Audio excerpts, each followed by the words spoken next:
আমার মা পদ্মা দেবীকে এখানে রেখে গেছিলাম, সেখানে নাই। দেখি আমি পার্বতীকে জিজ্ঞাসা করি, পার্বতী আমি ওই দক্ষিণ মণ্ডপ ঘরে আমার মা পদ্মা দেবীকে রেখে গেছিলাম, সে কোথায়? আমি জানি না, না আমি জানি না, বললাম তো আমি জানি না, জানি না, জানি না। সত্যি করে বলো, যদি না বলো তাহলে আমার এই ত্রিশূলের আঘাতে প্রাণ দিতে হবে। না না ঠিক ঠাকুর, আমাকে মারবেন না, আমি আপনাকে সব খুলে বলছি। আমি তোমার মা পদ্মা দেবীকে এমন মার মেরেছি, আর একটি চোখ টানা করে দিয়েছি, একটি হাত ভেঙে দিয়েছি, আর একটি ঠান নুলা করে দিয়েছি। হাতে পায়ে বেঁধে ওই অরুণ উন্মাস করে দিয়েছি।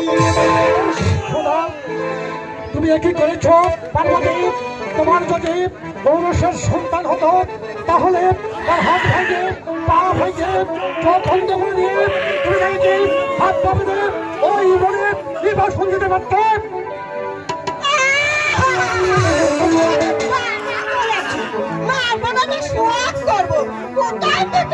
মুসলমানের বাচ্চা এনে আমার বন্ধু ঘরে রেখেছ, ষষ্ঠ মাসে ষষ্ঠ পুজো করতে দিল না, বড় বড় গরুর চাল্লা খেয়ে আমার বন্ধু এনে রেখেছ।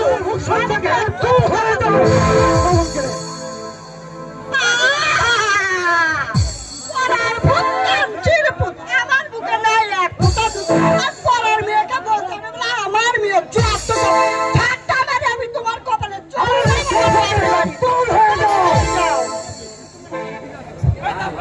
দেখি আমি যাবো সেই পিঠার বনে, তন্ন তন্ন করে আমার মা পদ্মা দেবীকে খুঁজে বের করবো। পদ্মা দেবী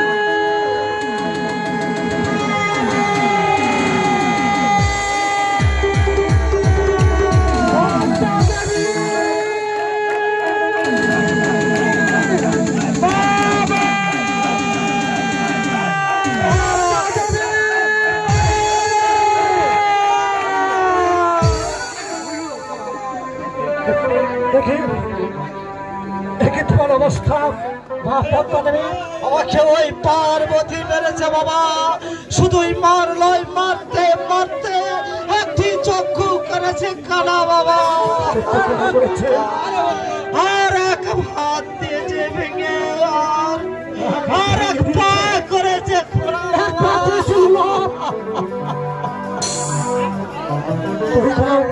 ভাবিস রে বাপ, ভাবে ওই পার্বতীকে এমন শাস্তি দিব বাংলার প্রতিটা ঘরে ঘরে বুঝতে পারবে, জানতে পারবে এই শিব ঠাকুরের শাস্তি আবহ। ঠিক আছে বাবা।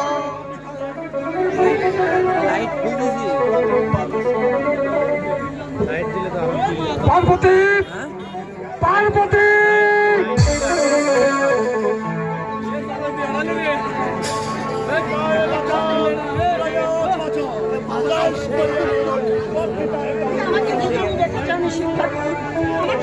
আমি তোমাকে দেখেছি, আমার মা পদ্মা দেবীকে এমন মার খেয়ে মেরেছে। আমি মেরেছি শিব ঠাকুর,